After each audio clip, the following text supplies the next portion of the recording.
Hey what's good? Hold on, let me get a good angle. Is that a good angle? I gotta put this shit. I gotta put my laptop in my lap in order for it to look good, to be at a good angle.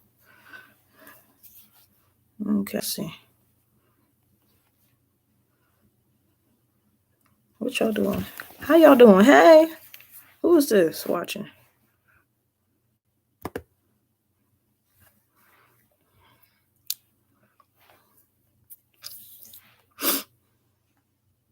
I'm just chilling, vibing. I gotta I'm supposed to be studying, but I'm bored. So I'm trying to make this shit fun. I'm bored and I don't feel like doing it. I don't feel like. Oh my god, what the? I'm not gonna be able to get in here.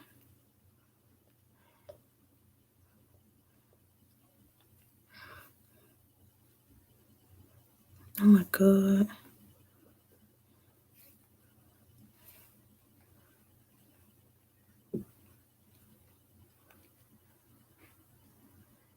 I ain't gonna be able. I might not be able to do what I want to do.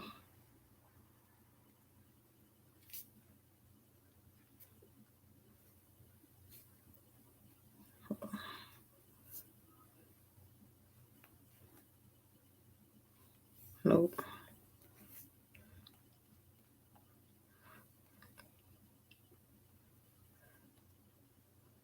Oh my god. I don't. I'm not gonna be able to do what I wanted to do. Can y'all still see me when I'm in a different tab? Can y'all? Can you still see me even though I'm in a different tab? Let me see something.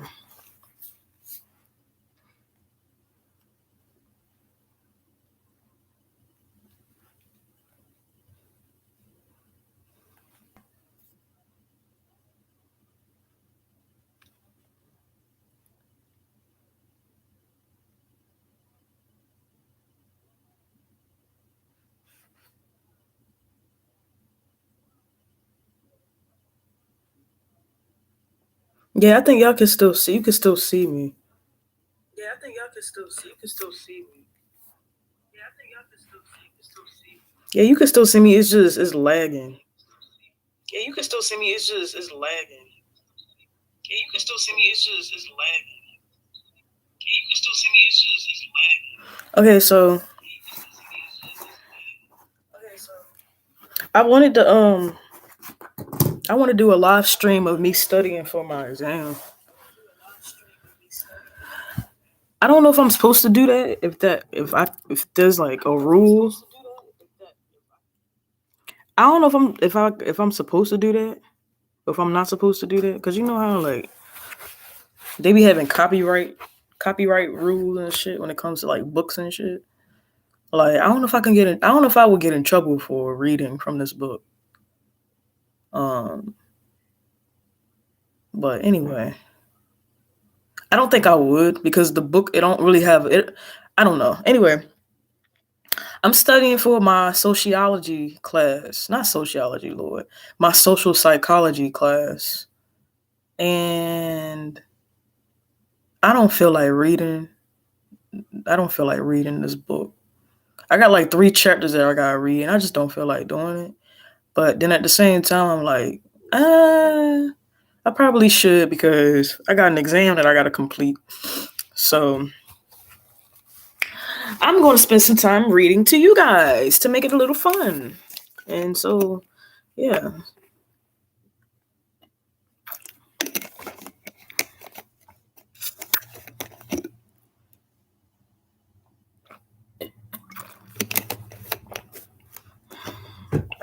Let me see. Fix one.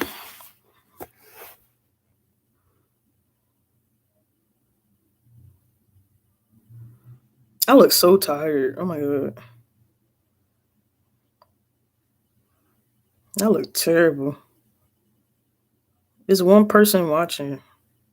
It say it's one person watching. Oh, that's probably me. Me watching myself. Duh. Let me see.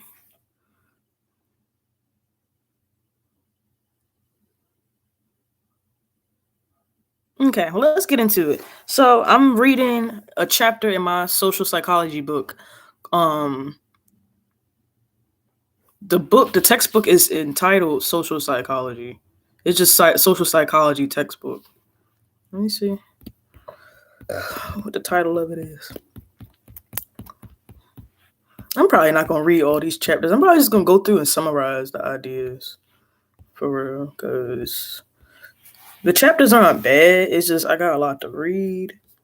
It might not even be that much. I just don't feel like reading it. Oh, it's called Principles of Psychology. It says the author removed at the request of original publisher.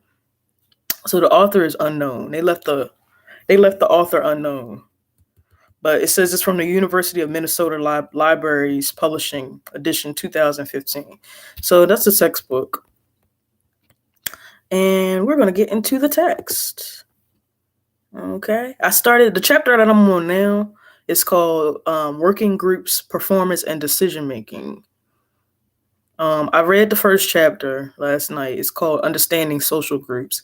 Now I'm reading the second chapter called Group Process, the pluses and minuses of working together. Okay. Then I got to read chapter 12 on stereotypes, prejudice, and discrimination. And then I got to read chapter 13, competition and cooperation in our social worlds. Yeah, I'm probably not going to read all of that because I got to do this exam. This is my final exam. The final exam is supposed to be covering everything from chapter 7 on down to chapter 13. Let's see. Chapter 7 was about influencing and conforming. Chapter 8 was about liking and loving. Chapter 9 was about helping and altruism. And chapter 10 was about aggression. So, yeah. And these are pretty easy concepts for real. Like, it's not complicated science or nothing like some of my other classes. So I'm not really worried about the exam for real. Like, so I'm not putting too much pressure on myself. But I don't know. I don't know. I feel like I should still at least skim through some of the ideas so that I have somewhat of an idea of the content, overall content. So, excuse my bonnet. It's weird looking at myself streaming. It's so weird. Okay. Excuse my bonnet. And let's dive on into the text. And I'm gonna give commentary as I go along. What time is? Oh, I also got company today too. So, but I don't think I got my company until later on. So I should be good. Okay, let's dive on in.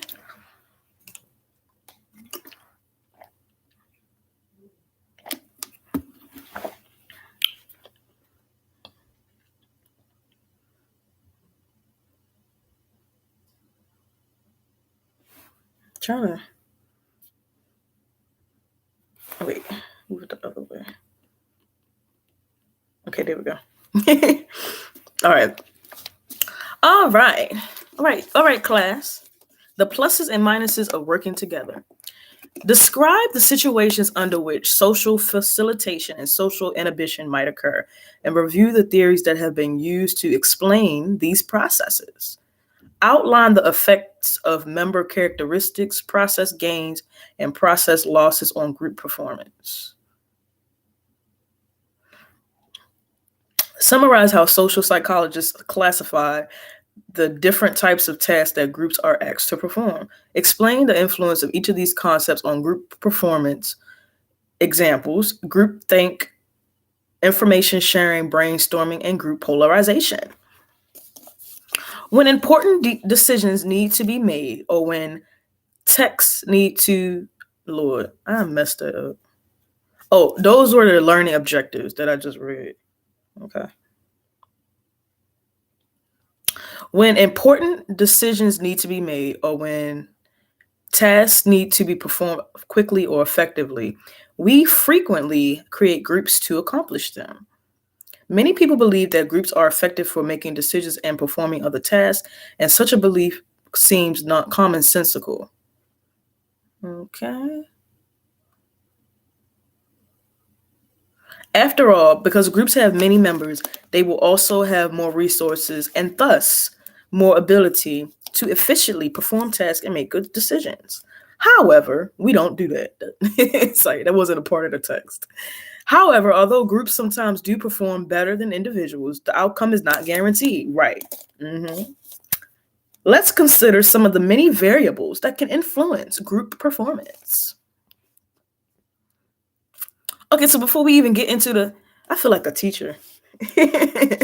You know how you be in class and y'all be reading, y'all be popcorn reading and shit like that, and then y'all stop in the middle of reading, and then the teacher start talking and asking y'all questions and shit. That's how I feel.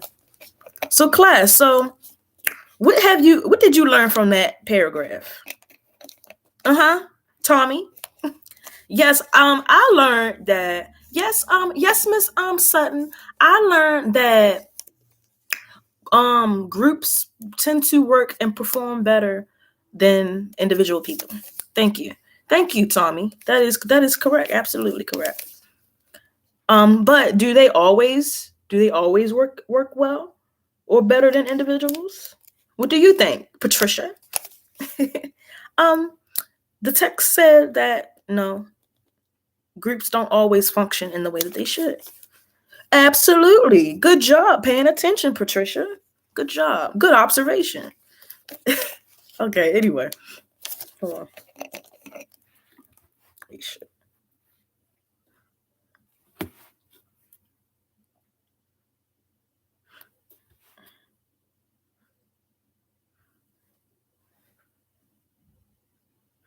Oh, I'm silly. I keep wondering why when I move this way, you see more of or no, when I move it this way, you see more of my wall. But when you move it this way, you don't see it. It's because I keep forgetting it's the opposite way. Because I'm like, there's no wall over on this side. So what the fuck? Why is anyway? Okay. In one of the earliest social psychological studies, Norman Triplett investigated how bicycle racers were influenced by the social situation in which they raced. Triplett found something very interesting. The racers who were competing with other bicyclers on the same road significantly faster than bicyclers who were racing alone against the clock. This led Triplett to hypothesize that people perform tasks better when the social context include other people than when they do the task alone. Subsequent findings validated Triplett's results, and other experiments have shown that the presence of others can increase the performance on many types of tasks, including jogging, shooting pool, lifting weights, and working on math and computer problems. The tendency to perform tasks better or faster in the presence of others is known as social facilitation. That's what I'm doing now. I'm reading. Now I'm not doing it in a group setting, but kind of in a way, by live streaming and studying.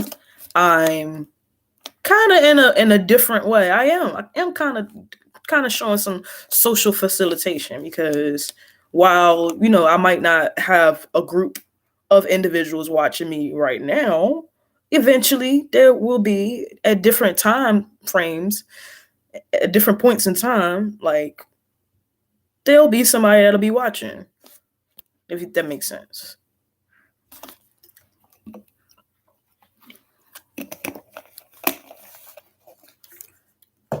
And that is, in fact, the part where they say that, doing things amongst other people makes the task seem a little less daunting and a little more easier to accomplish. That is exactly why I'm on this live streaming, because yeah, me reading for you guys, or sharing what I'm reading, it makes me, I don't know, it just entertains me a little more. It makes me want to do it a little more. Even though I still don't want to read this shit. I still don't feel like reading this shit, but it gives it a little more motivating. It gives me more of a motivating factor to live stream me reading. Okay.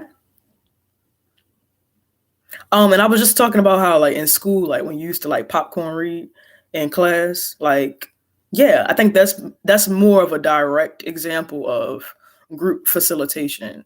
When you read as a group in class. I personally used to love when we would read in groups in class when we would do popcorn reading. I like that personally.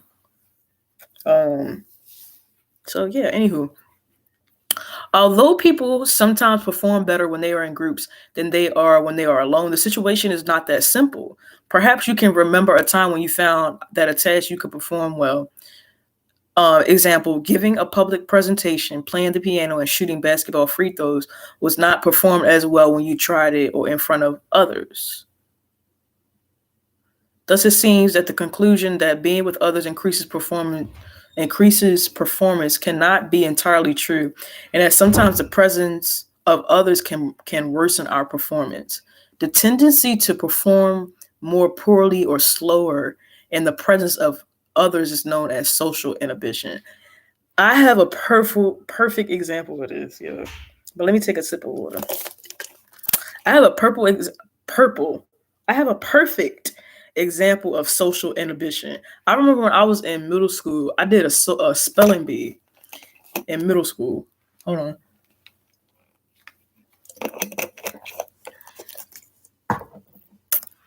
I did a spelling bee in middle school, and I did so good. I did so good. Um, I went I went and completed the round that they had against like in the classroom. I won that round. Then I won the round up against the other, the other classes. Then I won the round against the different grades. Then I got to like the final round where all of like I think like at that third round, they picked like a few people from each grade level um to compete, and then they whoever won, or whichever three out of the three grades will go on to compete against other schools. I got to that final round, y'all. Hold on, let me see. No, I got to that final round of the competition and I messed up. I messed up the word. And I messed up because I messed up. Now, I mean, my example could be an example of anxiety, social anxiety, because that I feel like that was why I had messed up because I was anxious. But it's kind of an example of social inhibition as well, because my ability to complete the task of spelling the word, which that was a task that I obviously was really good at because I had been good at it and successful up to that point. My ability to do that was, had worsened because, well, this time I wasn't in a private setting. Like I was in a more public setting, if that makes sense. Like there were more people around. So like, and in particular, there was a particular person that was around. But yeah, I had a crush on this boy, and and he was in the crowd, and I fucking fucked up my fucking words because he was like in the crowd making fun of me. So it was like him and his friends, and like I seen him in the crowd, and I seen them like laughing at me and shit. So it made me feel some type of way. But it just made me really anxious, and I just took a L. I took a big fat L that day. But anyway, so yeah, that's an example of social inhibition. The tendency to perform tasks more poorly or slower in the presence of others. To study social facilitation and social inhibition, Hazel Marcus gave research participants both an easy task and an unfamiliar task, and thus more difficult task. The research participants were asked to perform both tasks in one of three social situations: alone, with a Confederate present who was watching them, or with a Confederate present who sat in the corner of the room repairing a piece of equipment without watching. As you can see, and it shows a diagram, it says Marcus found first that the difficult task was performed more slowly overall, but she also found an interactive effect such that the participants performed the easy task faster, but the more difficult task slower when a Confederate was present in the room. Furthermore, it did not matter whether the other person was paying attention to their performance or whether the other person just happened to be in the room working on another task.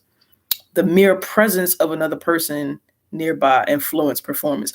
Here's another example of what that's talking about. Okay, so basically what the study is saying is that they did a research study and they had participants like perform a task, and they found that when participants were being watched, their performance increased. An example of this is like, you know how like when you be at work, hold on. You know how like when you be at work and like you know like when you're at work and like the boss is not around, you know how you act when the boss not around? Like you a little bit more lazy.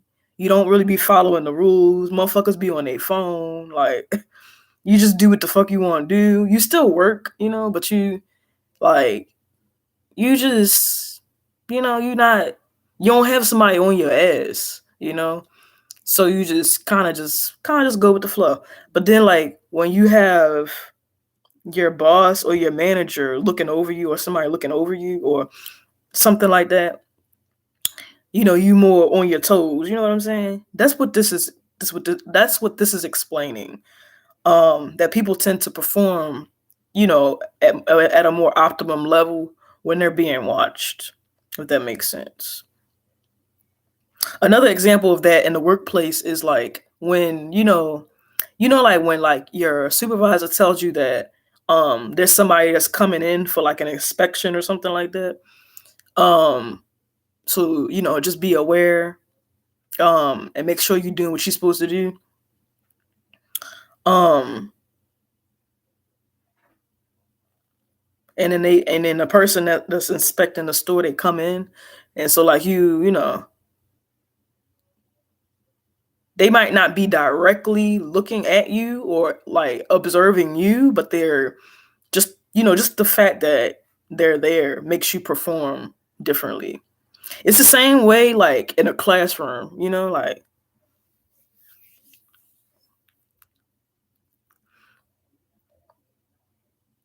like when a teacher when a teacher's being observed by the principal or something, or by some administrator, and the teacher acts a certain way with the class. Like now some people, it don't matter, they stay the same, they act the same way that they would act regardless of whether or not somebody's there or not, or whether they know they're being watched or not. They act the same way. But yeah, some people tend to act different, or be on their P's and Q's when they're being observed. That's what these paragraphs was talking about. Okay, anywho, these results convincingly demonstrated that working around others could either help or hinder performance. But why would this be? Hold on, I need more water.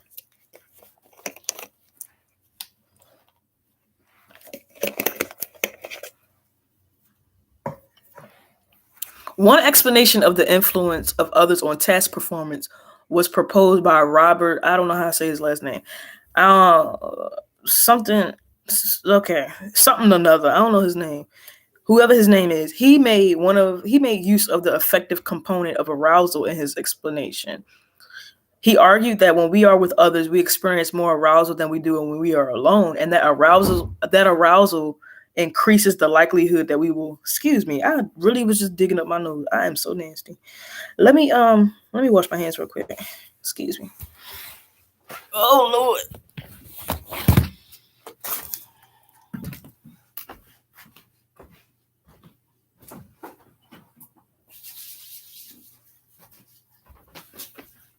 Ew, that's soap. Oh good. I didn't even put that on my hands. Oh wow, hold on. I meant to put hand sanitizer on my hands.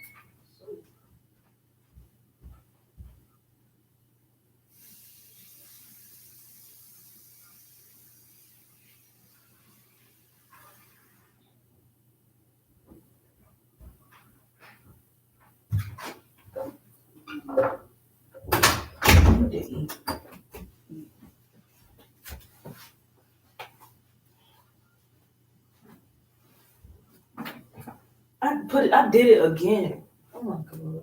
I didn't even do that.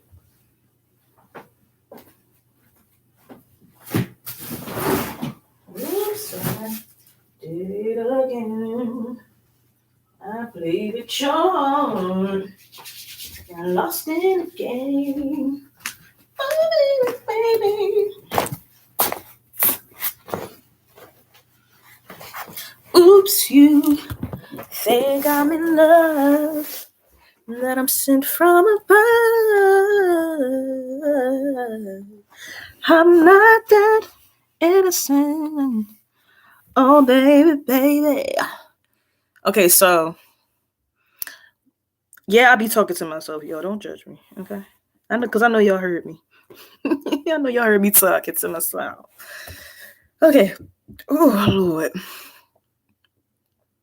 We experience more arousal than we do when we are alone. More arousal when we're around others than we do when we're alone. And this arousal increased the likelihood that we will perform the dominant response, the action that we are most likely to emit in any given circumstance, any given situation. Okay.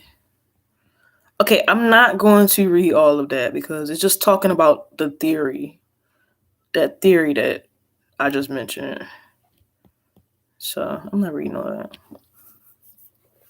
Okay, I'm just gonna go through and just skim through the different highlighted terms. That's what I'm gonna do for the rest of this. I'll stop and read what I feel like reading, but I'm not reading all this.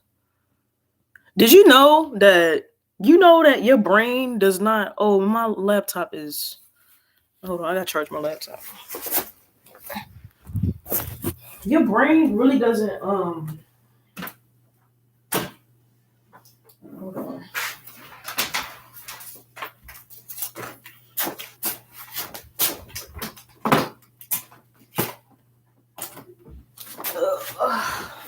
Shoot. Your brain. Can y'all see me? Oh lordy.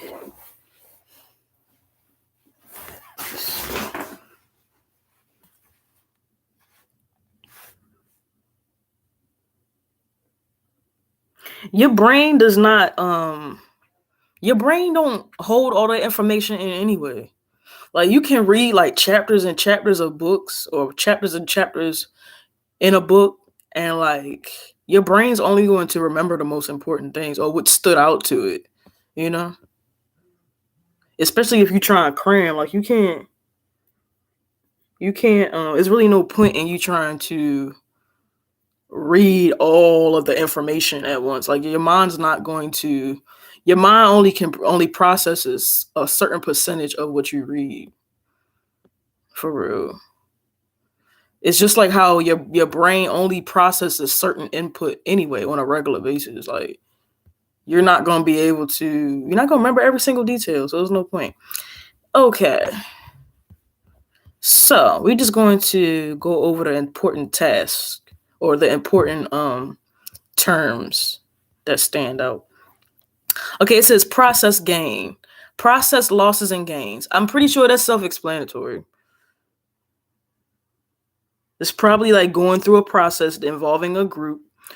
It's probably like a group going through some type of process or going towards some type of goal, and it's probably explaining like the losses and the gains that come with trying to achieve said goal. That's probably what it means.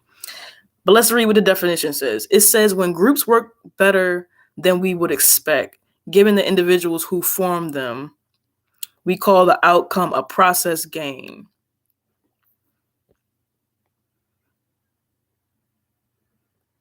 A process loss is an outcome in situations in which groups perform poorly than we would expect, given the characteristics of the members of the group. For example, perfect example of this would be, having like a good football team. Like, your team is good, but they end up losing a game. That's a process loss. Like, because they're performing worse than you would expect them to. Or this could be your team having terrible players and them miraculously winning the game. You didn't expect for them to win, but they won anyway. Okay. Let's see. It says the difference between the expected productivity of the group and the actual productivity of the group is determined by the group process. Group process is defined as the events that occur while the group is working together on the task.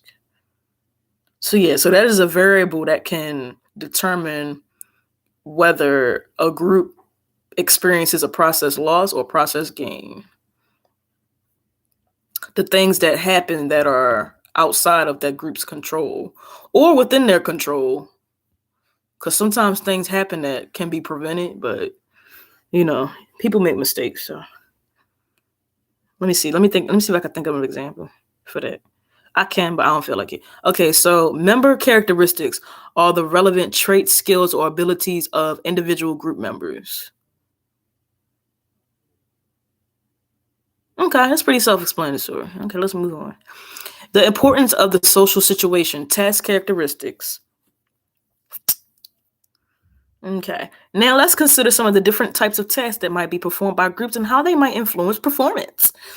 Okay, task division, task combination, group member performance, task assessment, task clarity. These are all the characteristics of the different types of task.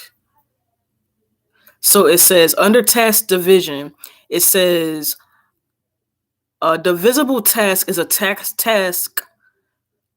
I'm going to say action because I don't like saying task. That's annoying. An action, action division. An action in which the work can be divided up among individuals. That is a divisible action. A divisible unitary action is an action in which the work cannot be divided up amongst individuals. Okay. I got a perfect example. An example of that is like,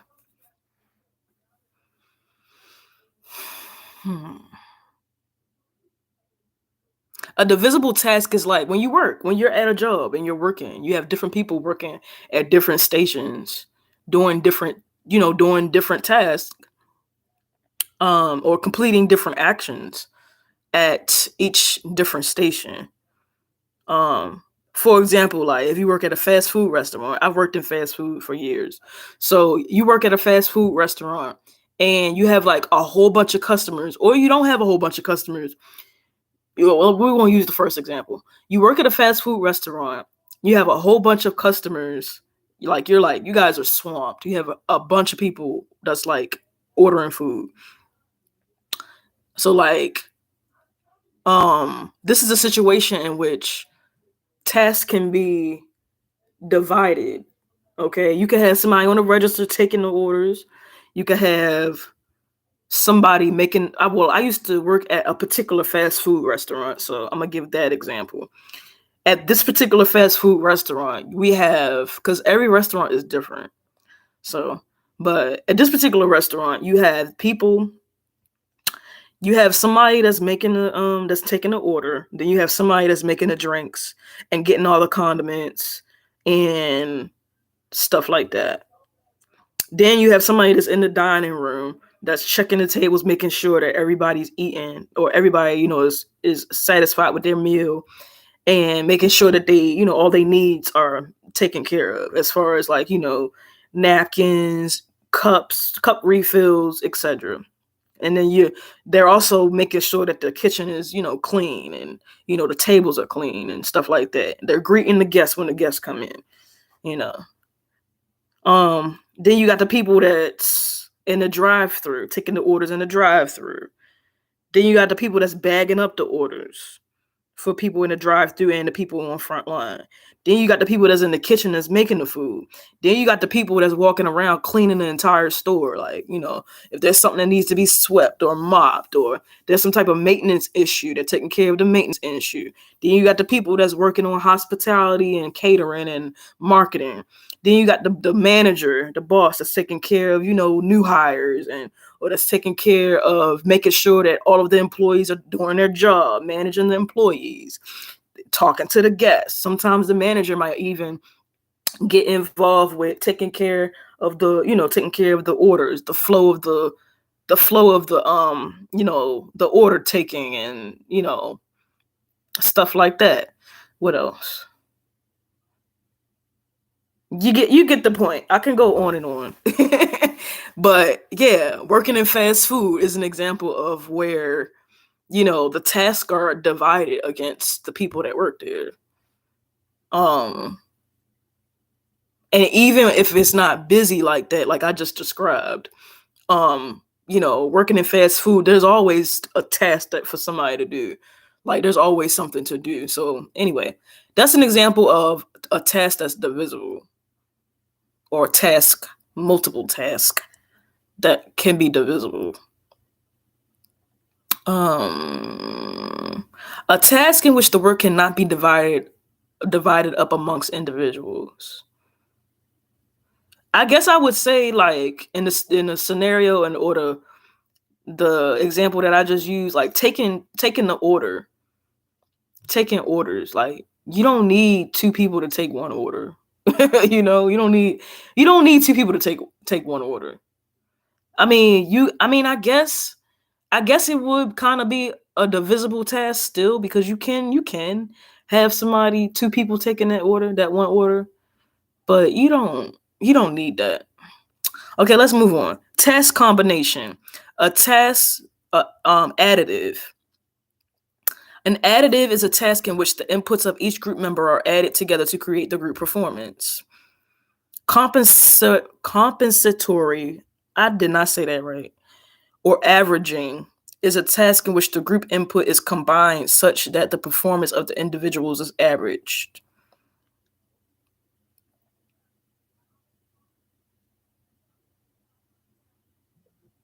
I can't think of no examples of that, so I'm going to skip over it.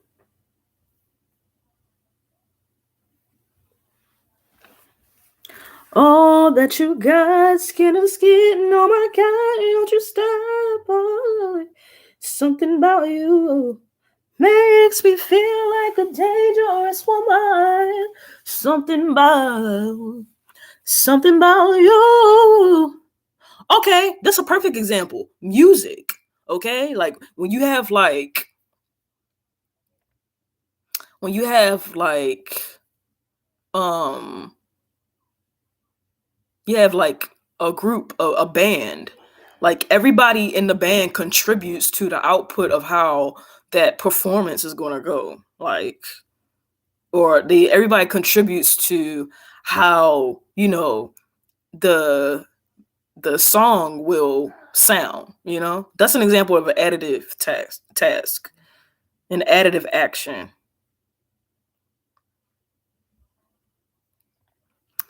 I can't think of an example of the next one, so we're just gonna move on.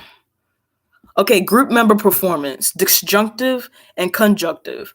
A disjunctive task is one in which the group's performance is determined by its best group member. That's another example. Well, that's another good. You could think of The example for this that came up in my mind is like, again, like a band, like a group of people that's doing music. You have like the singer, you have like, the bass guitarist, and like, like you have the alto, you have the soprano, you have the tenor in the group. Like, what comes to mind when I think of this example is the Jackson Five. Like, like you have like that person that's like the star of like the group, and they are like they're more skilled and more talented than the rest of the members of the group. So, and they just know what they're doing. Like, like Michael Jackson. Like, so he kind of directs, how things play out. That's an example of a disjunctive task. Um, Conjunctive task is a task in which the group's performance is determined by its worst leader. Oh my god. I can't think of an example for that one either.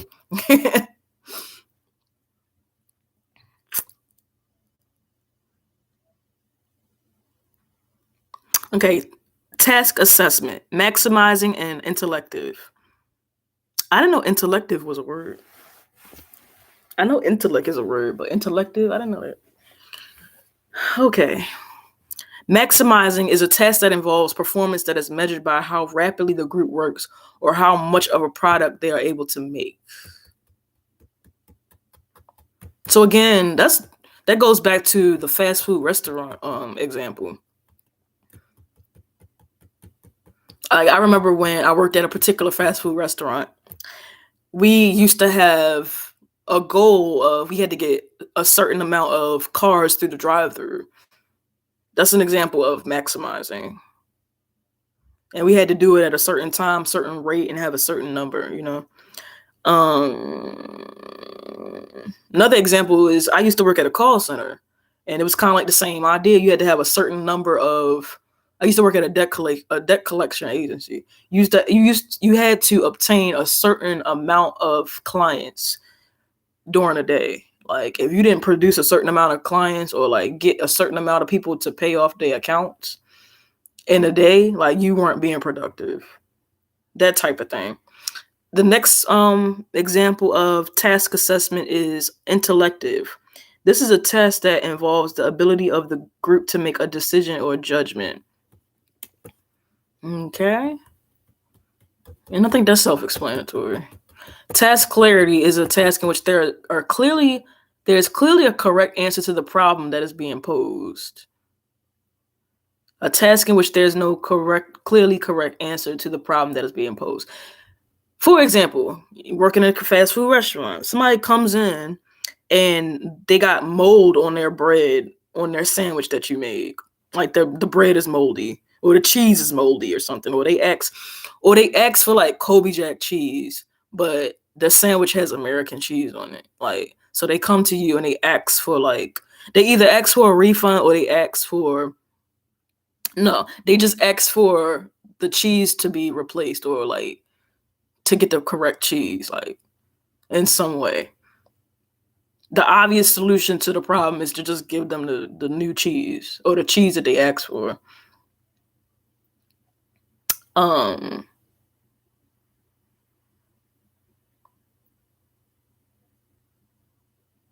Yeah, that's an example of criterion. An example of judgmental clarity. That's a task in which there's no clear correct answer to the problem. So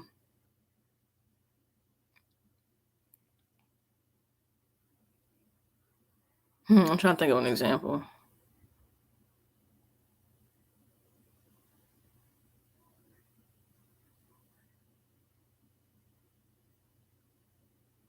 I'm trying to think of an example.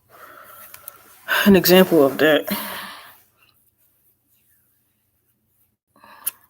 Somebody saying that their fries was cold. Like, they ordered fries and their fries was cold. You don't have no way to prove that the fries were cold. So do you give them a refund based off of them just saying that the fries were cold? Or do you give them new fries? Like, what do you do,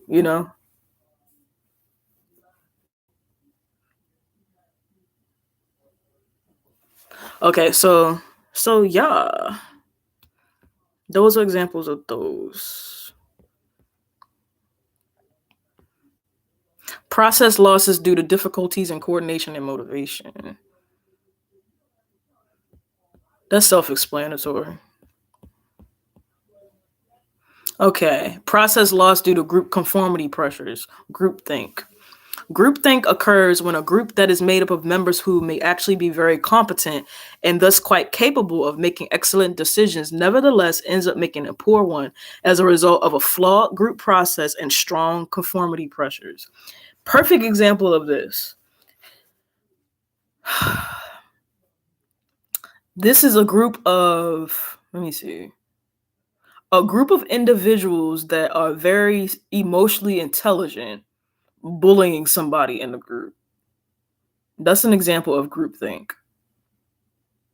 Like these are people that are self-aware. They know what bullying is. They probably have experienced it for themselves. But for some odd reason, when they get together, they end up showing behaviors that fit in the category of bullying, whether it's cyberbullying or bullying in person. And this can happen for various reasons. It could happen because they think it's cool. It could happen because they feel offended by the person. Whatever the case may be. But yeah, that's an example of groupthink. Okay. Cognitive process losses, lack of information sharing. That's self-explanatory. Brainstorming, is it effective? How much we got left to skim through? Oh, we ain't got that much left. Oh yeah, we do. We got a lot. We got a lot to skim through. I don't know if I'm going to skim through all of this.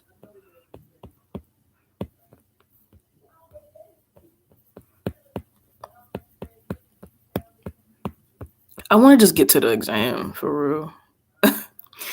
I don't know if I mentioned that before, but I got an exam that I got right, or that I got to do. I just want to finish it. I just want to get to it and do it and get it over with for real. Let's see. Let me go back. Brainstorming, is it effective? Is brainstorming effective? Do you think brainstorming is effective, y'all? I think it is. I think brainstorming is helpful. I really do.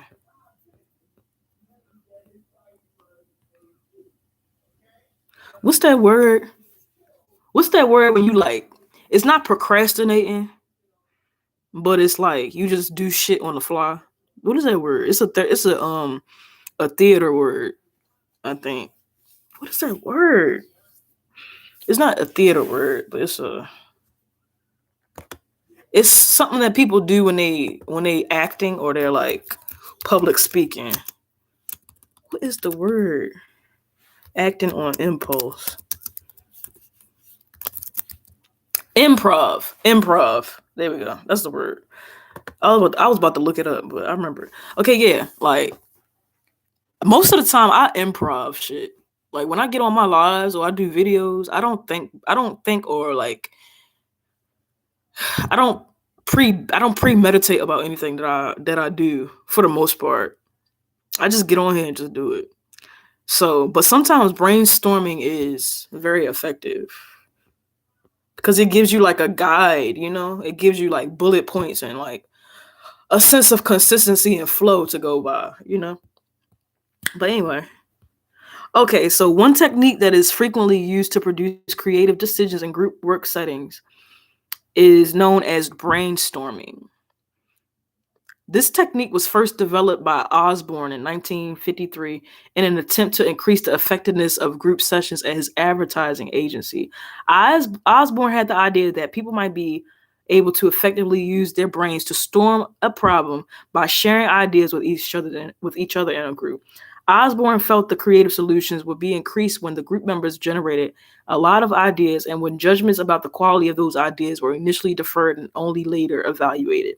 Thus, brainstorming was based on the following rules. Each group member was to create as many ideas as possible, no matter how silly, unimportant, or unworkable they were thought to be.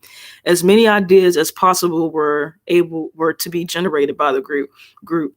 no one was able to offer opinions about the quality of an idea, and the group members had to encourage and expect to modify and expand upon each other's ideas. That's cool. So that's talking about brainstorming in the context of, a group. But, you know, brainstorming is also helpful for the individual as well. But anyway, okay. Group polarization is said to occur when, after discussion, the attitudes held by the individual group members become more extreme than they were before the group began discussing the topic. I got a good example of this. Like, for example, okay, say you got an African American, a Latino, a Jew, and a Caucasian in a room, and you guys are having like a discussion about you're having a discussion about race. Um, but more importantly, you're having a discussion about minorities and like about poverty and about you know drugs and alcohol and sex and like all of the topics, or maybe one of the topics that seem to hit home for the minorities, and you might hit on discrimination a little bit. The person in that group that's going to walk out feeling like probably angry is probably going to be the minorities.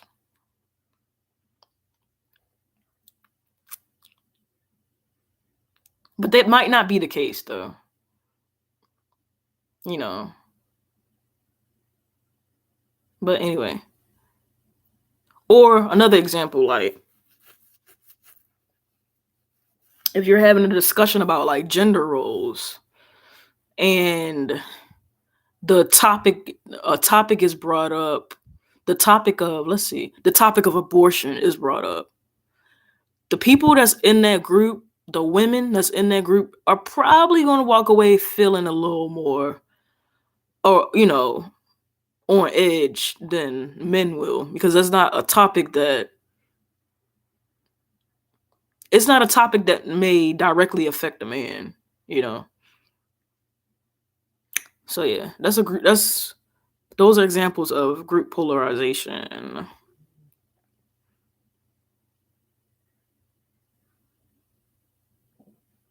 Okay, so okay, and that's it for chapter 2. Now we're on to chapter 3, but I'm about to take a break. And then I kind of want. Yeah, I'm about to take a break. Okay, I'll be right back. Oh. Something about you.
My love is your love.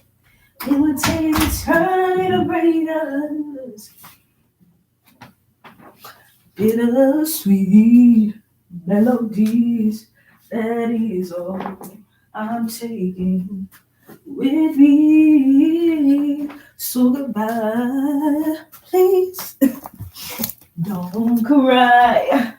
We both know I'm not you. You need. Yes.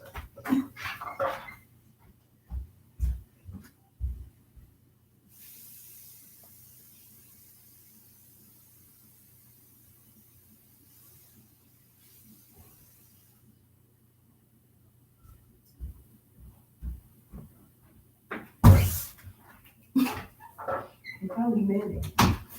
It's like, I ain't meant it. I'm okay.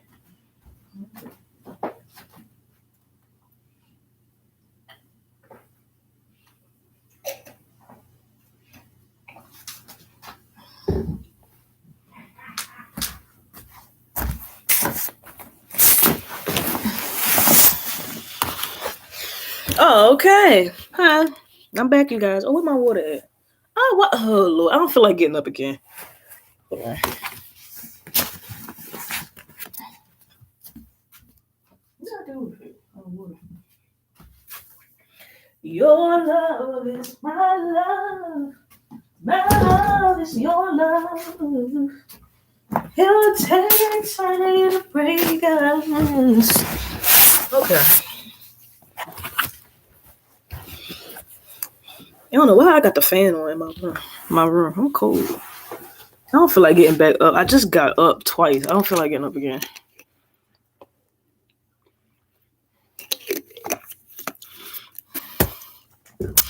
Review the ways that people can work to make group performance more effective. The tendency to overvalue the productivity of groups is known as the illusion of group effectivity. Okay, that's self-explanatory. Motivating groups to perform better by appealing to self-interest. Duh, we know that. Okay. For example, like when I used to work at the excuse me.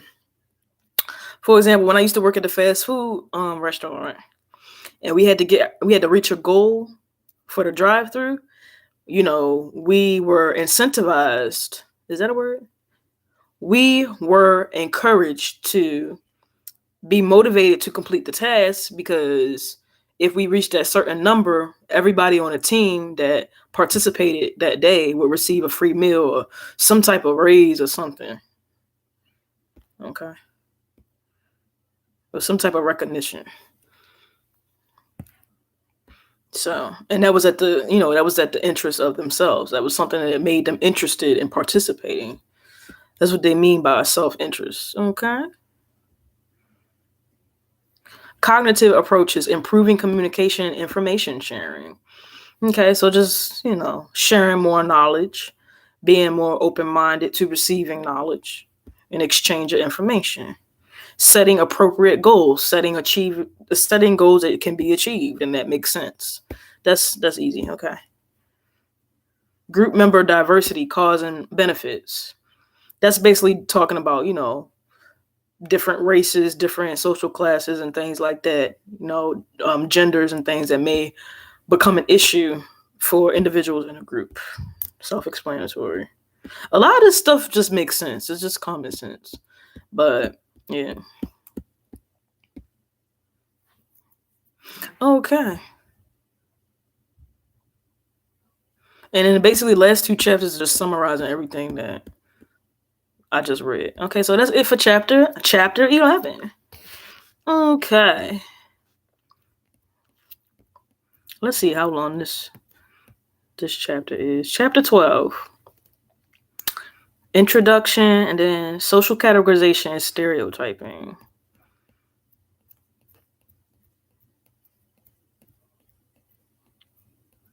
Your love is my love. I need to eat. I'm hungry. In-group favoritism and presidents. I said presidents. Prejudice.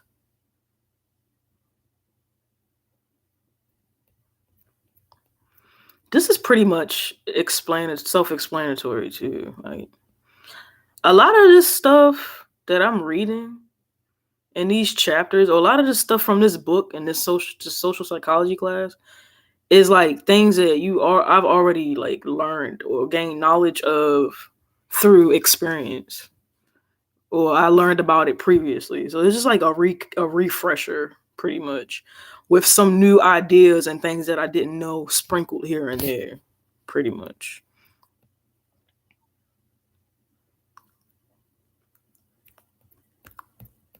So, reducing discrimination.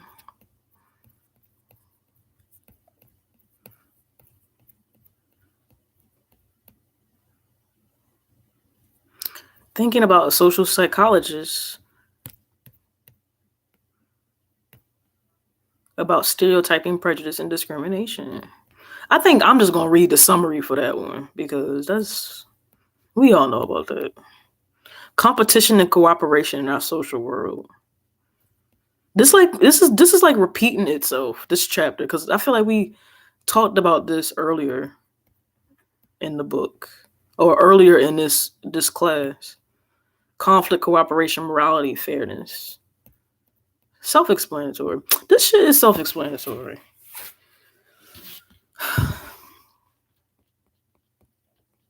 I mean, not self-explanatory, but it's just basic shit. This chapter 13 is talking about like moral dilemmas and things like that. It's talking about cooperation and competition, and different strategies for producing cooperation. Task characteristics and perceptions. Privatization. I don't feel like reading all this. Communication, the role of communication. Y'all really want to sit here and listen to me read all this? I don't think y'all do. I don't think you do. Do you? Because I don't feel like reading all this. Thinking like a social psychologist about cooperation and competition. I'll just read the summaries of the last two chapters. I think that's what I'll do. Y'all think that's a good idea? Okay. I'll let y'all go early for class. It's the weekend. Ain't nobody got time for all of that.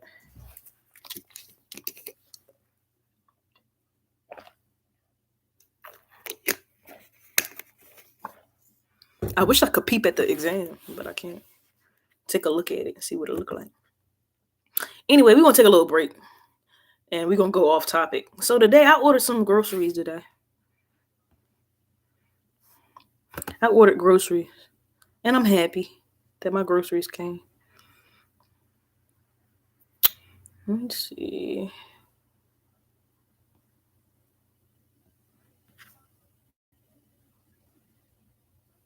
Your love is my love.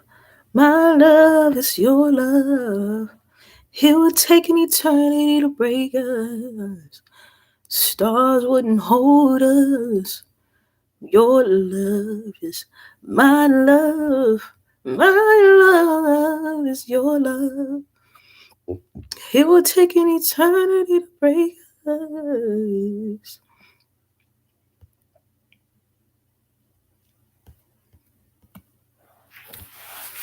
can't believe this month almost over with. It's crazy. That's crazy. I'm crazy. I was trying to sing the song. I was trying to sing this song by Adele, but it didn't come out right. Like at all. Let me check my email.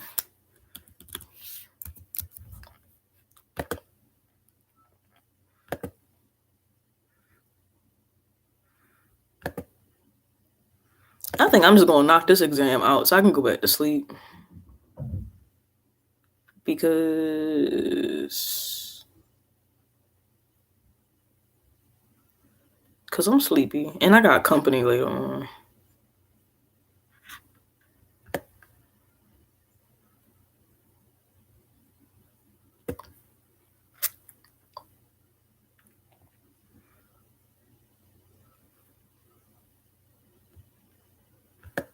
Don't forget to finish watching Good Witch.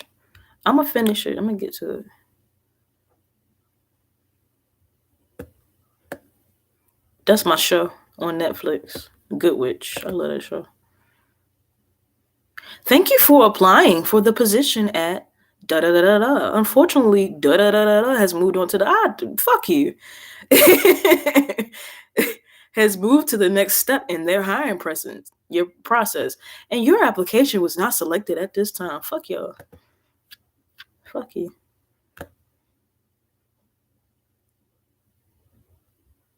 Of course it wasn't fucking accepted. Y'all motherfuckers probably racist as fuck. Y'all know that people that y'all know that they don't be hiring people still if you black. Y'all know that, right? Well, that's at least that's a theory that I heard of. Somebody was like, yeah, like if you put on your application that you African American or you a certain ethnicity, they won't hire you. I was like, that makes sense because I be wondering like, what the fuck? Ain't no way. Sometimes I be like, ain't no way I didn't get that job. Like, shit don't be adding up.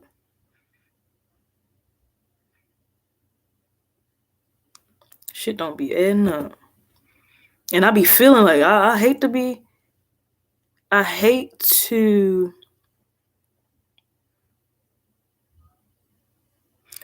think like that, but yeah.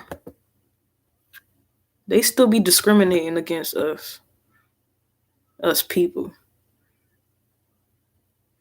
Okay, ain't nothing popping in this email. Let's check my other email address. I got so many fucking emails. Okay, let's see what's going on. Ain't nothing in here either. Your love is my love. I'm about to become a stripper. Y'all want to see me become a stripper, y'all? I'm about to be like Cardi B, honey. That's what I'm finna do. Y'all finna see me on the pole at this point. At this point, I'm finna be on the pole, like because what the hell? Like, what is it? What even? These jobs be wild. Like, I'm finna start twerking. I'm finna start twerking for working. That's what I'm finna start doing. And yeah, I got a little belly, I got a little pudge. I'm not in shape, but do that matter?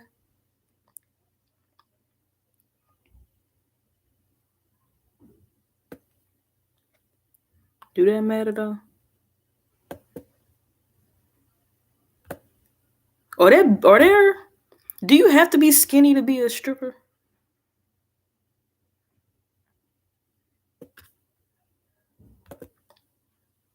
Let's see what the Baltimore Sun talking about. I'm going completely off on a tangent. Like, this is why I don't ever be getting nothing done when I'm supposed to. I start doing some shit. The next thing you know, I'm on the fucking internet reading articles and shit. Bits and Bites. Christmas dinner options in Baltimore. Chick-fil-A opens a new outpost and our house changes vendors again. The fuck is an outpost? What that mean? Let's see. What's an outpost?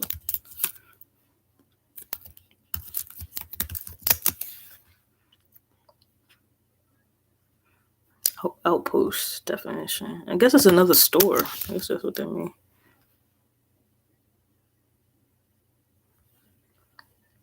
Okay, let's see. What Chick-fil-A doing? I'm nosy.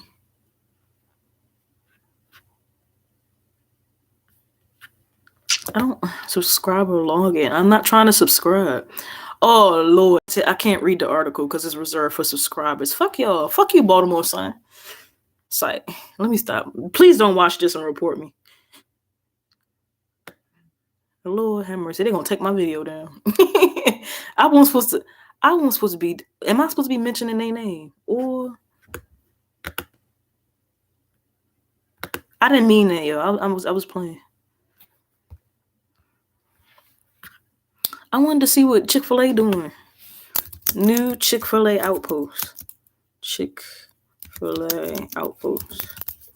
I want to see what they talking about. Work for Chick-fil-A.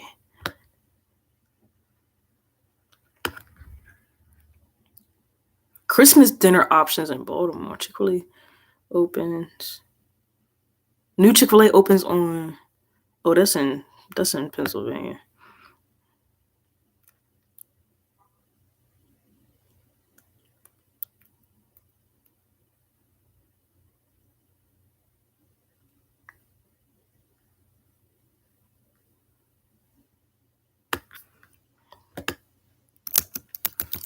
Baltimore. I'm assuming this is a new store. That's what I'm assuming.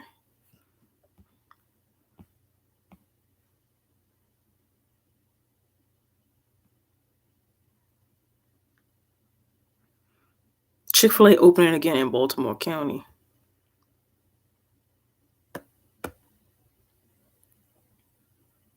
They opening up a lot of new stores around here.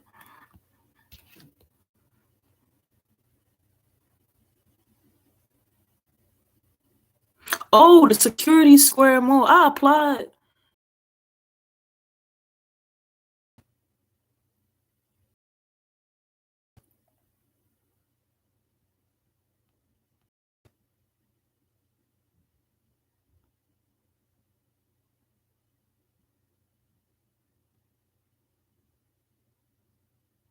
Oh, they opened. They opened up recently.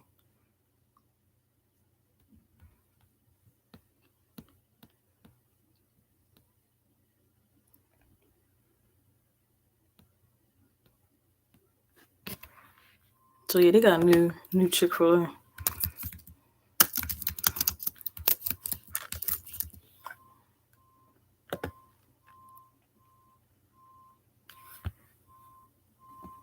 That's crazy.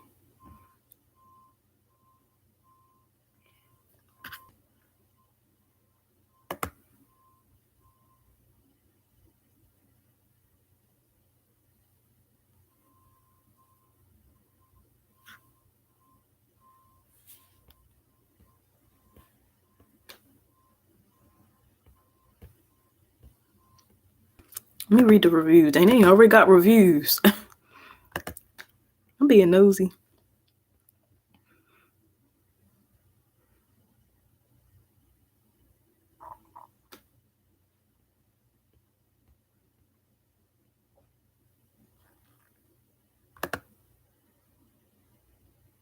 The fuck?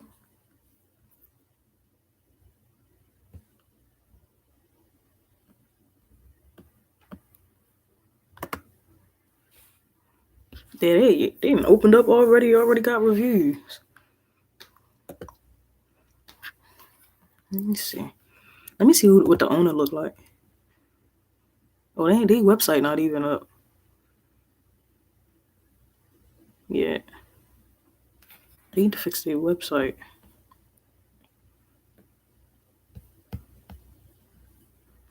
But anyway.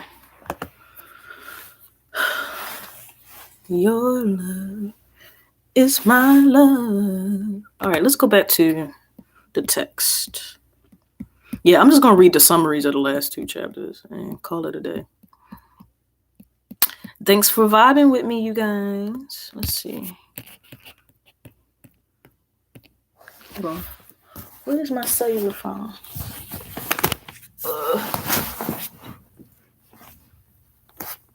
Your love is my love. Oh, shit. Oh, God.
I need to eat. I need to eat. That's what I need to do. I'm hungry. This sandwich is fucking no good.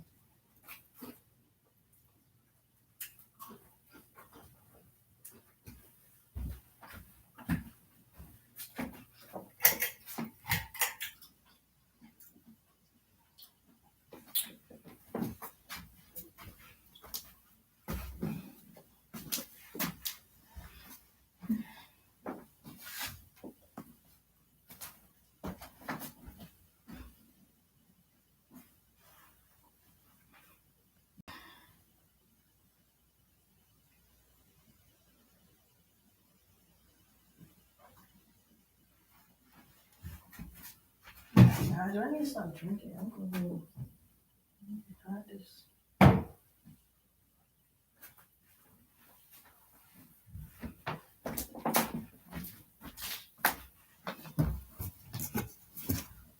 They open up a new. They open up a new chip. I gotta go and check it out. Maybe they'll hire me.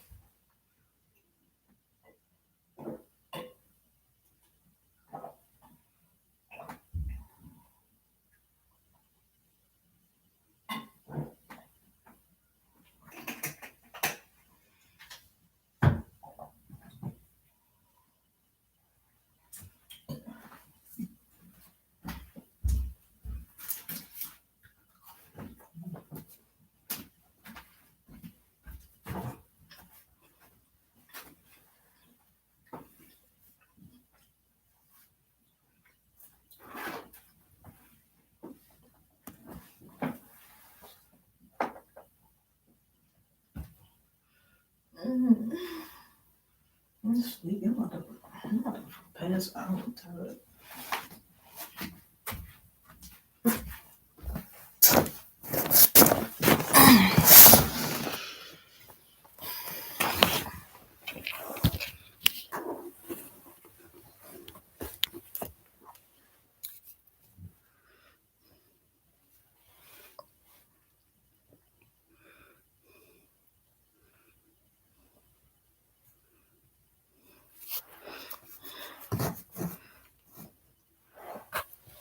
Can y'all see me? Hold on.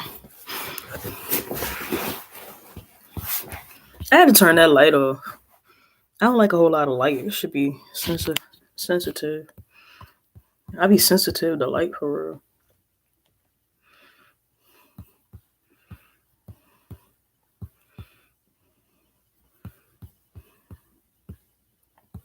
What chapter is this? Oh, chapter 13. Okay, I'm gonna just read the summaries of these last 2 chapters. I'm not reading the whole thing.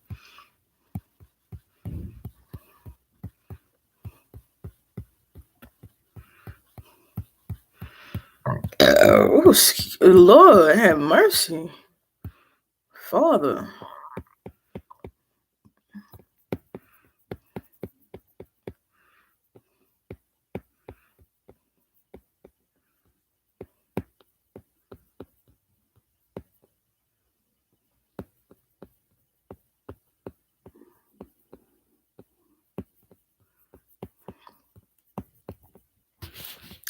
Feeling inside something about you.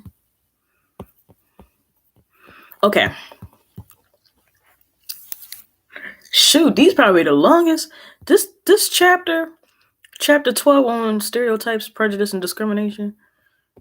These summaries are the longest ones that I've read out of all the chapters that I've read. But we're going to read it anyway. Okay, this chapter has focused on the ways in which people from different social groups feel, think, and behave towards each other. In most cases, we have positive thoughts and feelings about others, and our interactions with them are friendly and positive. Yet in other cases, there is a potential for negative interactions, and in some rare cases, even hostility and violence. Oh, and the title is Thinking Like a Social Psychologist About Stereotyping, Prejudice, and Discrimination. How do you think your impressions of the okay, never. I'm gonna skip over that paragraph because that paragraph is talking about a picture. Okay. It says, we hope you can see now, perhaps more clearly than you did before, that social categorization is all around us. We think about other people in terms of their group memberships, and this is entirely natural. But perhaps you are able to see the processes more fully. I hope that you can see that categorization has some benefits.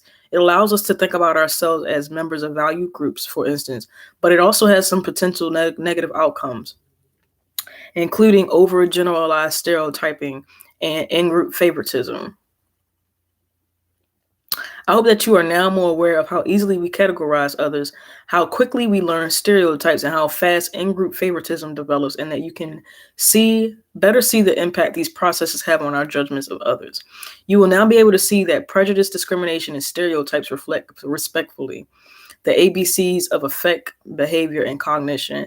And because you are thinking like a social psychologist, you will realize that prejudice is not unusual, that it results in a large part from self-concern.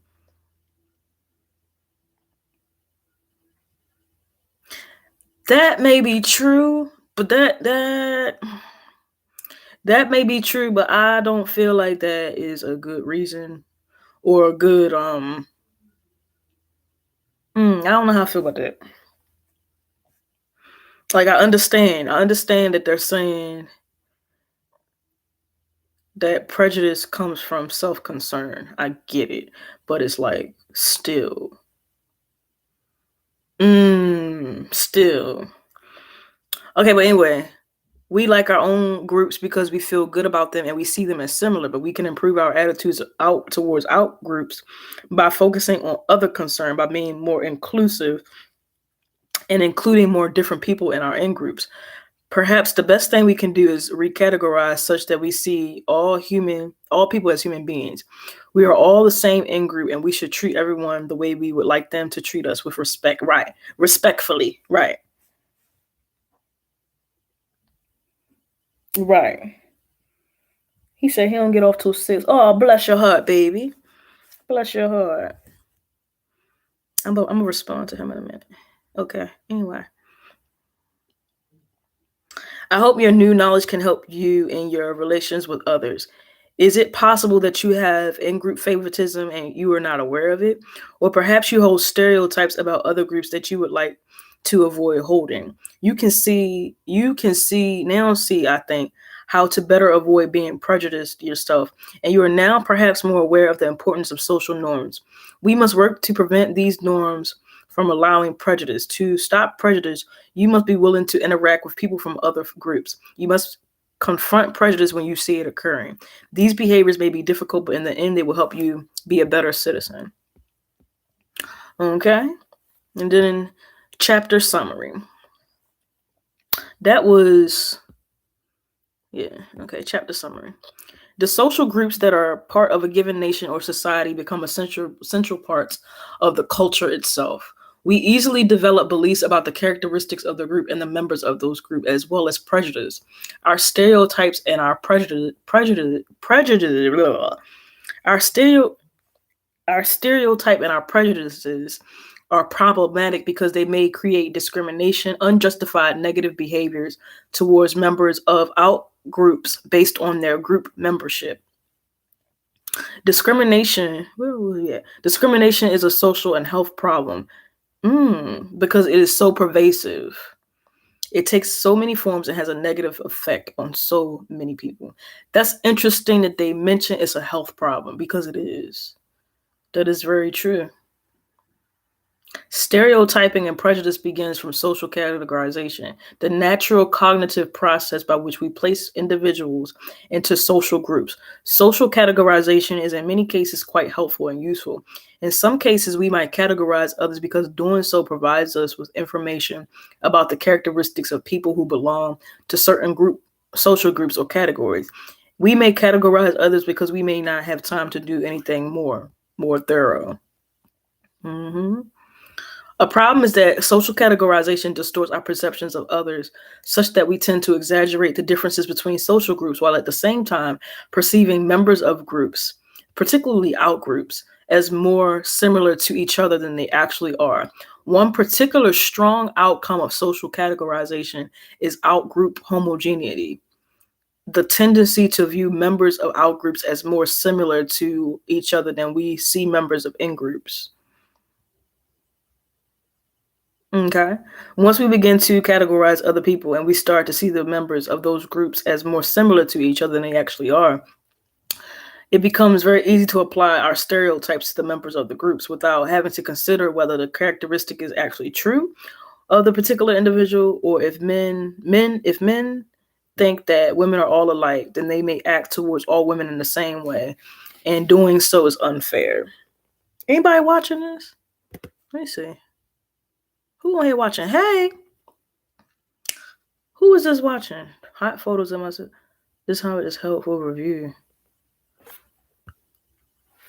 Who the fuck? I'm reporting it. I'm reporting you, sir. Because I don't want to see that.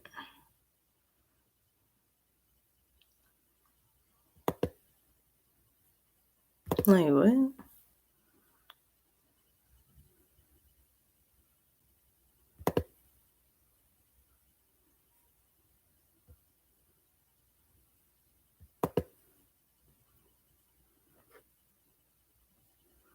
Dude, I don't want to hide him.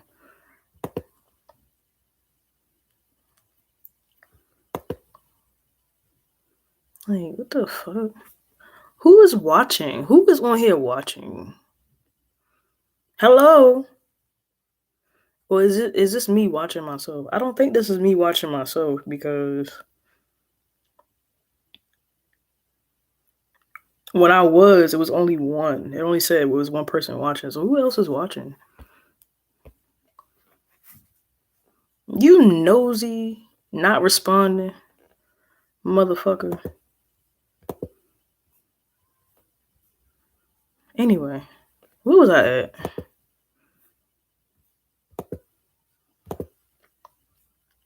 Don't get on my streams if you're not going to interact. Like, I don't like that. That's annoying. Like, it's giving very much. Yeah, that's weird. It's weird when people get on social media and they watch, but they don't interact. I always interact. I interact with everybody.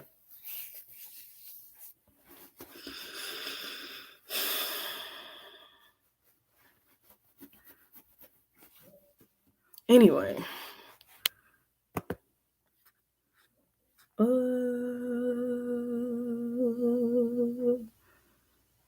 Bet you see stars. I feel like falling in love. That just fucked me up mentally. Like, oh my god. Okay, where was I at?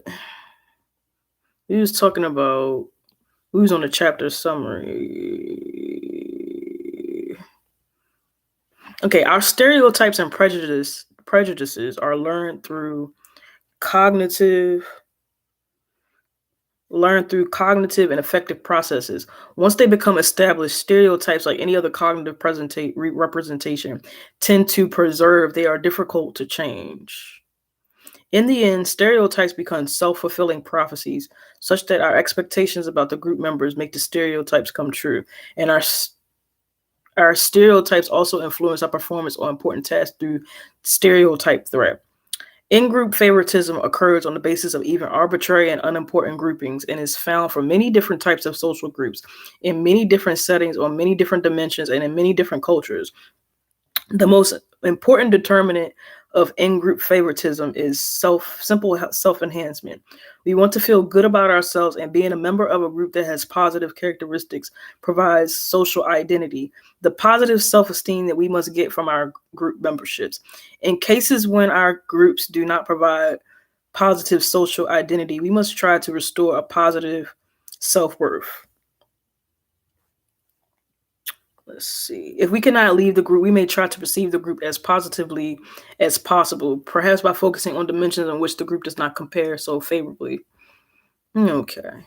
Let me take a break because that was a lot to read. Yeah, I feel like falling in love. I've been waiting here for an hour and a half.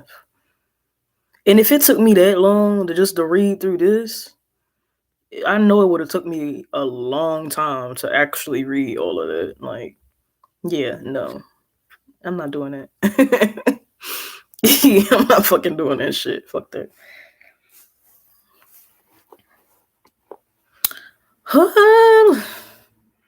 I feel like falling in love. Taking a break. I'm in a mood to fuck something up. We getting fucked up tonight. Spaceship light. Let me see. Let me click on that. Oh no, they don't do nothing. Never mind. Bet you'll see stars. Let me answer my friend. Let's see what he's talking about.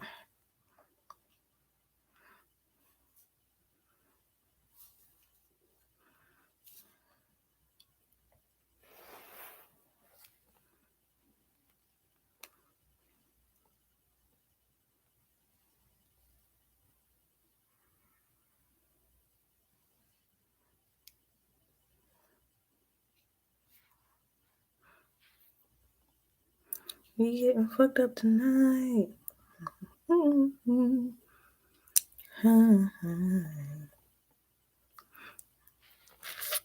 Bet you'll see stars.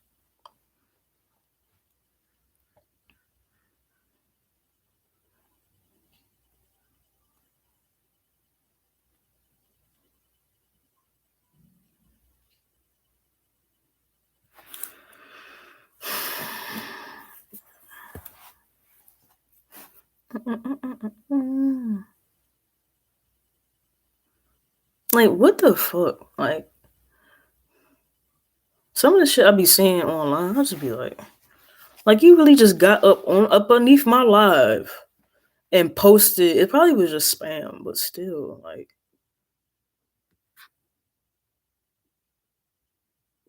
like, what the fuck? What the hell? I wonder if y'all, when I go back to watch this video, if y'all could see the comment, if it comes up in the stream.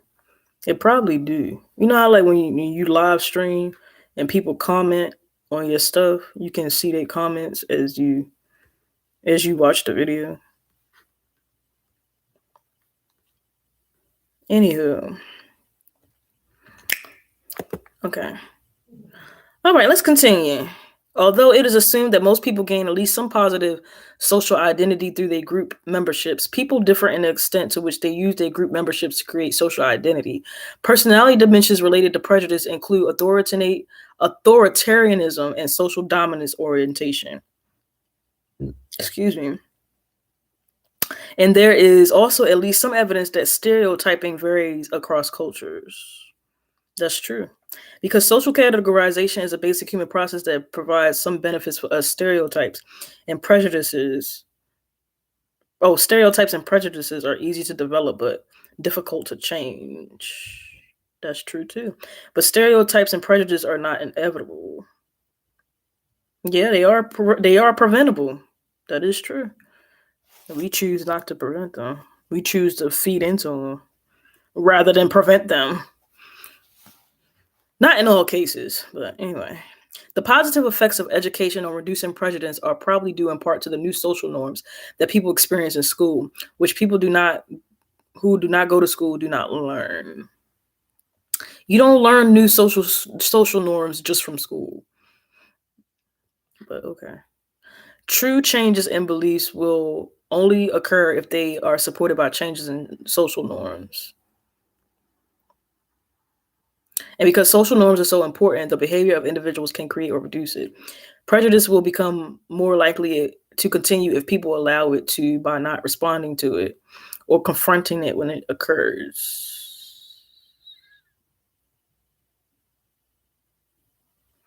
In-group attitudes will be improved when we can lead people to focus relatively more on their concerns for others and relatively less on their desires to feel good about themselves. In-group in-group contact is effective in this regard, although only under conditions that allow us to individuate others. And individuation is more successful when the people involved in a contact are interdependent, such as in cooperative educational contexts like the jigsaw classroom. Prejudice can also be reduced for people who are friends with members of the outgroup.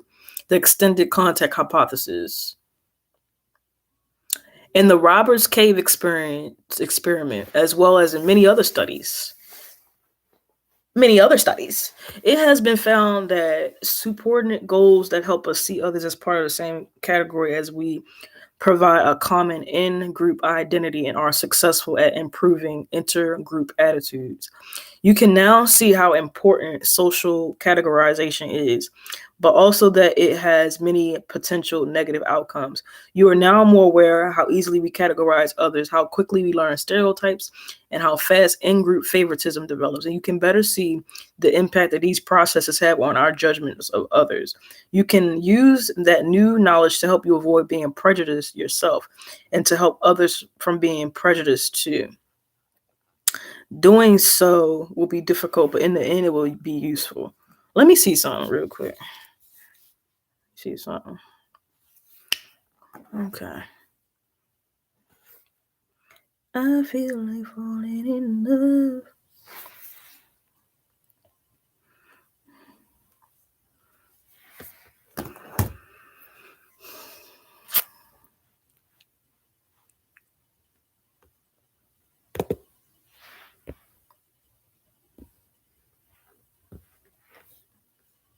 I don't know why it still say 2.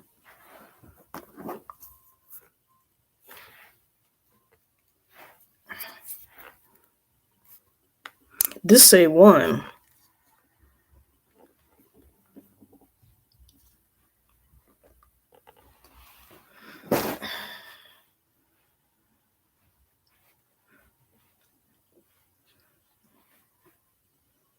It say 2 watching. What the hell? Now it say 0. What the fuck? That say 0. That's so weird. What the hell? That say 0. This say 2.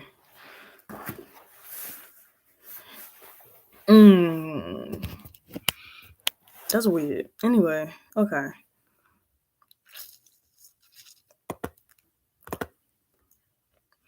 Where do we stop at? I think we stopped at you can use that new knowledge to help you avoid being prejudiced yourself and to help others from being prejudiced too. Doing so will be difficult, but in the end, it will be useful. But just because we have stereotypes or hold prejudices does not mean that we cannot change them or that we must act on them. If sports referees learn about their prejudices, they can work hard to overcome them, and they may well be successful. And when you learn about your own stereotypes and your own prejudices, the effects of those beliefs on yourself and others, you may be able to change your own behavior and respond more appropriately to the stereotypes and prejudices expressed by others. Okay. That was cool. Now we're going to read, let's see. Okay, now we're going to read the summary for chapter 13. Chapter 13 was talking about cooperation and competition. We're going to take a break, though, because I need to give me some water.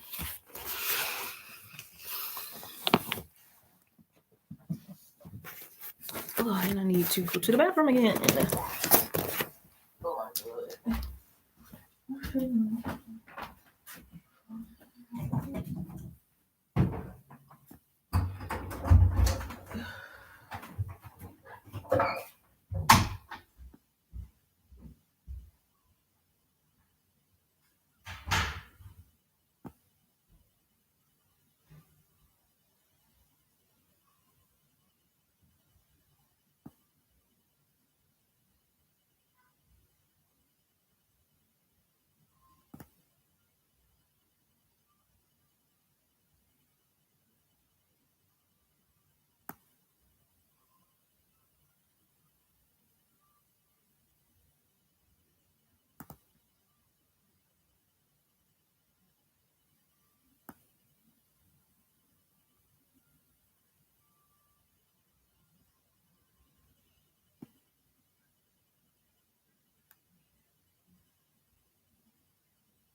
Is it bad? I feel bad. Is it bad? I feel just fine.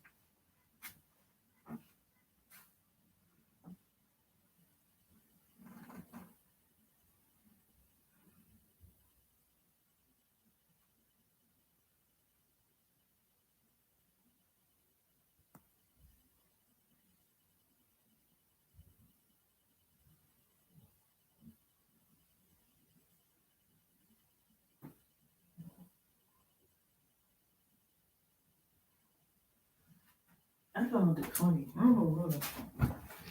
I feel bad.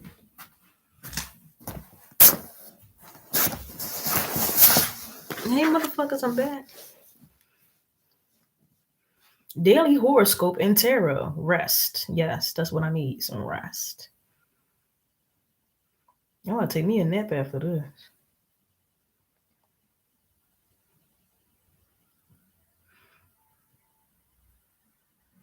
Then I gotta get up so I can do my exam.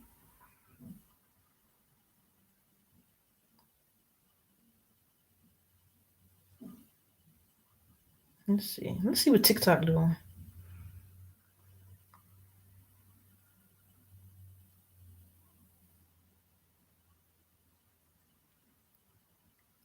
Y'all follow me on TikTok. The Root Lady. Who is this?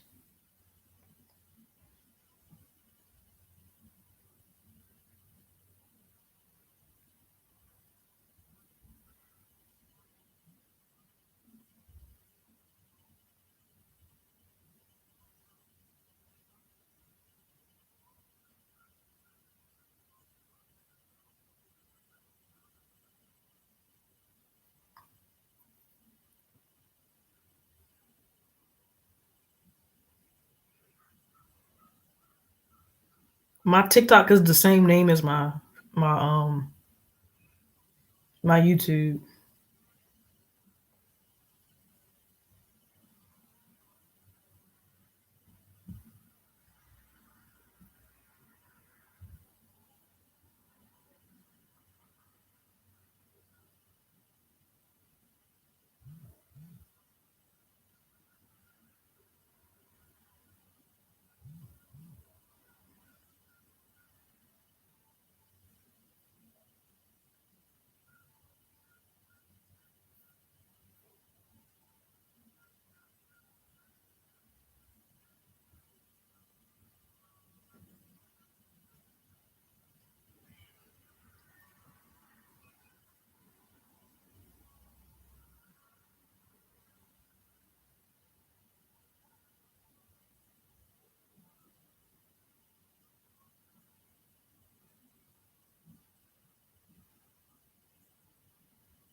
All right.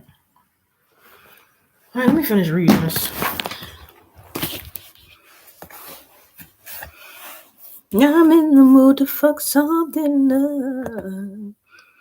Okay, so it says thinking like a psychologist about cooperation and competition. Now that you are familiar with the factors that lead us to cooperate or compete, I hope you will use this information to be more aware of to guide your own behavior in situations of conflict. Are you now more aware of how easy it is to assume that others will compete rather than cooperate, and how events that seem to be that seem to be fixed summed fixed fixed them. I didn't know that was a word. Hold on. Fixed sum.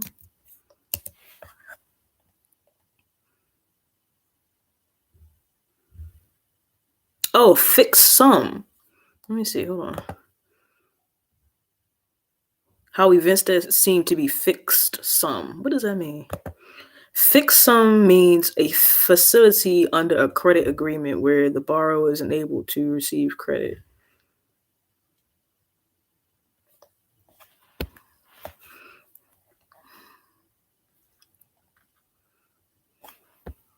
Hmm? Oh, you use fixed. Wait. It says attached or placed as to be unmovable.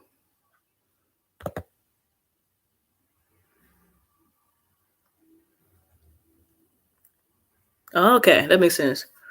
Okay, fixed sum means unmovable in this context. So, how some events may be fixed, some may be integrative. What does integrative mean?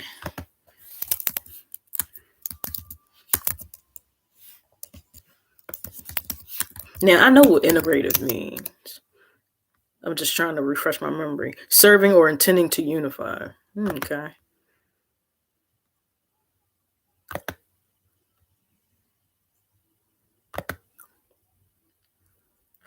Can you see that At least some conflict is more perceived than realistic, and that cooperation is frequently more advantageous to both the self and others than its competition. Does this knowledge make you think differently about how you will want to react to situations of potential conflict? You may want to keep in mind that solutions to conflict may frequently be integrative, following both you and your party and other individuals involved in the conflict to come to mutually beneficial solution. Making a problem-solving approach in which you keep not only your needs but the needs of others in mind will be helpful. You may find that you are now better able to use your social psychological knowledge to help reduce potentially dangerous situations of conflict. Social norms about morality and fairness lead us frequently to cooperate with others, but these principles may be undermined in conflict situations. Perhaps you will use your new knowledge to advocate for more cooperative positions regarding important social dilemmas such as global warming and natural resource use. You may use the many approaches that help people to cooperate to help you in this endeavor. Good. What the hell?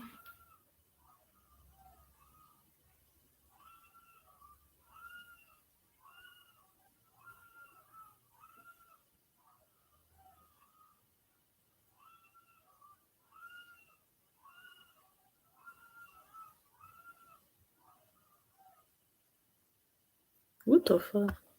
Okay.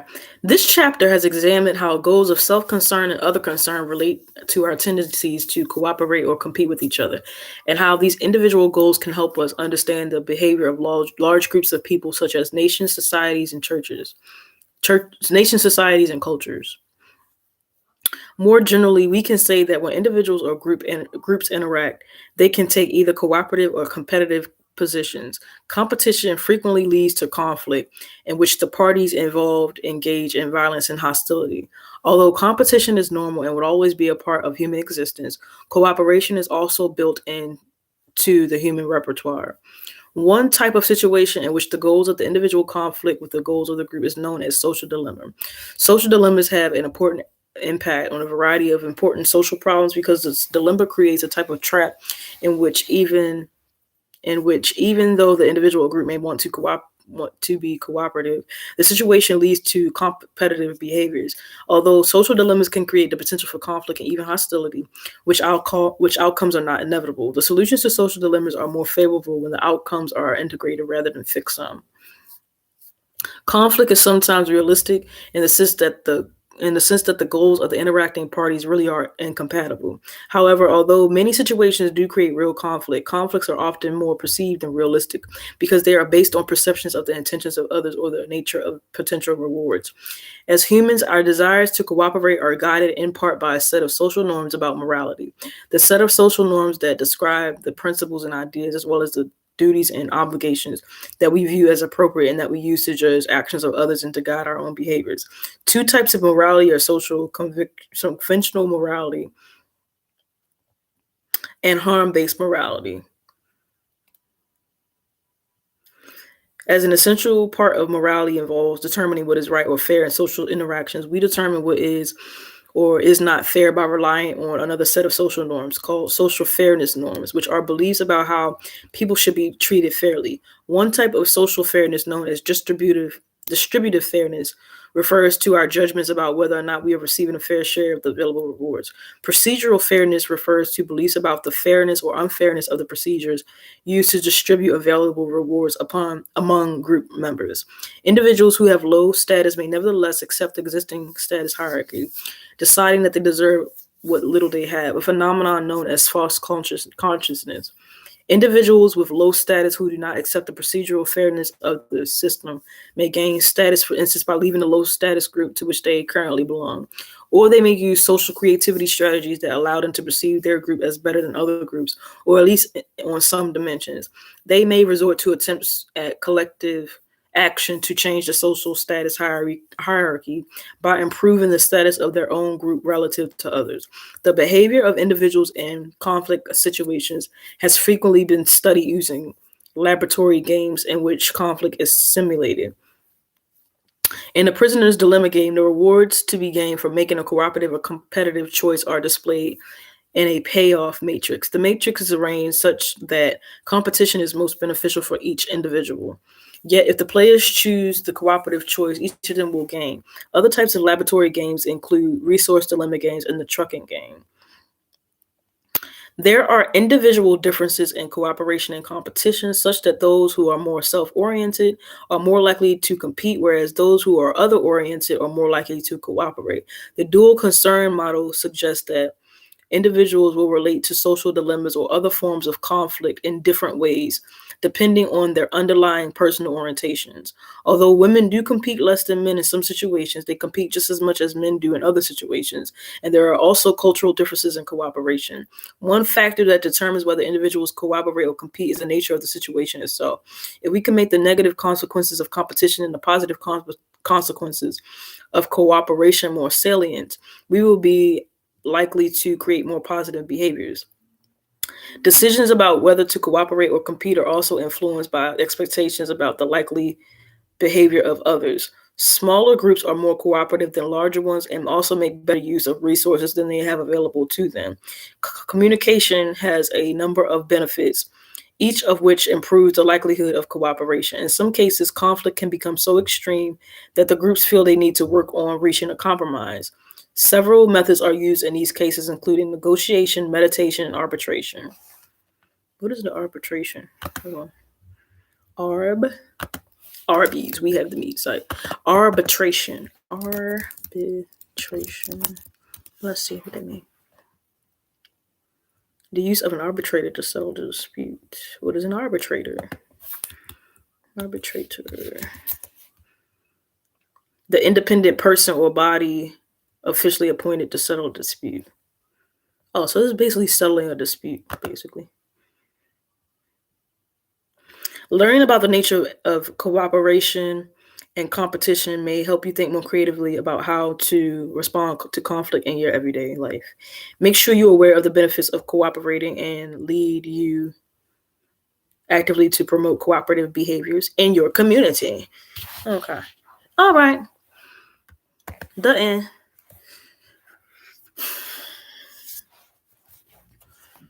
Whew, Lord, let me come up for air.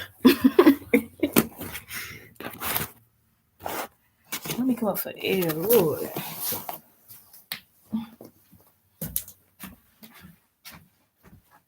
I'm gonna keep this one.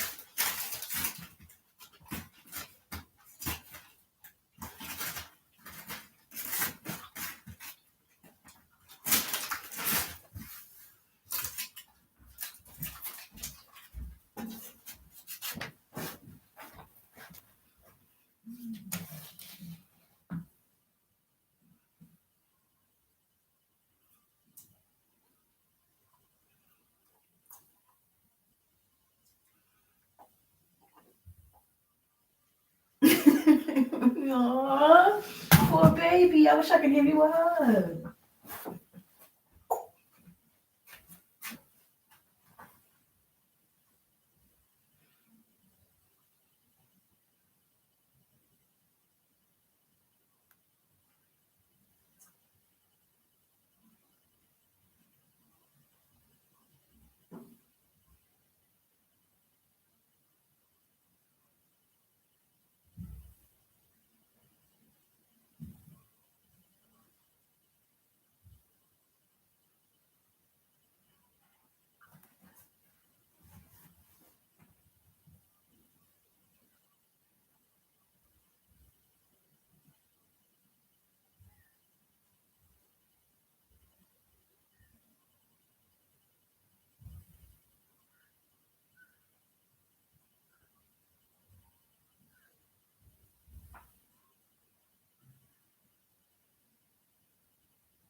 Money really don't be falling out the sky. I'm mad.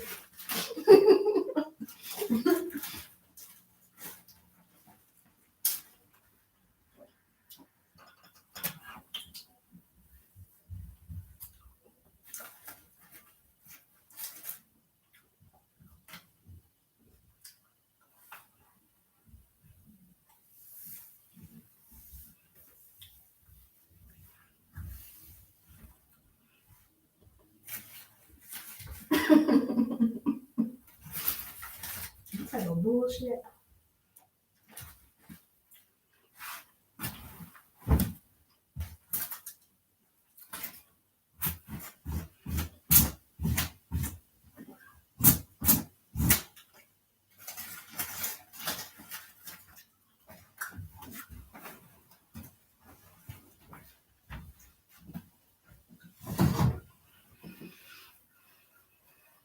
I'm about to find me a sugar daddy. I'm about to find me a sugar daddy. Alright. Hold on, I'm over this working shit.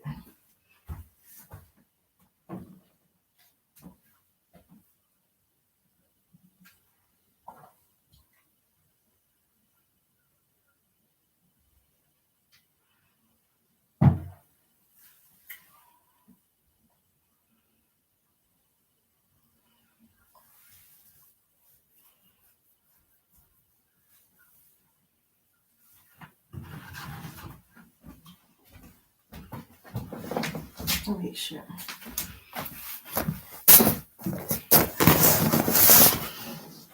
All right, thank y'all for watching. I think that was it. I might get back on here and do a reading for y'all. Oh, excuse me. Oof.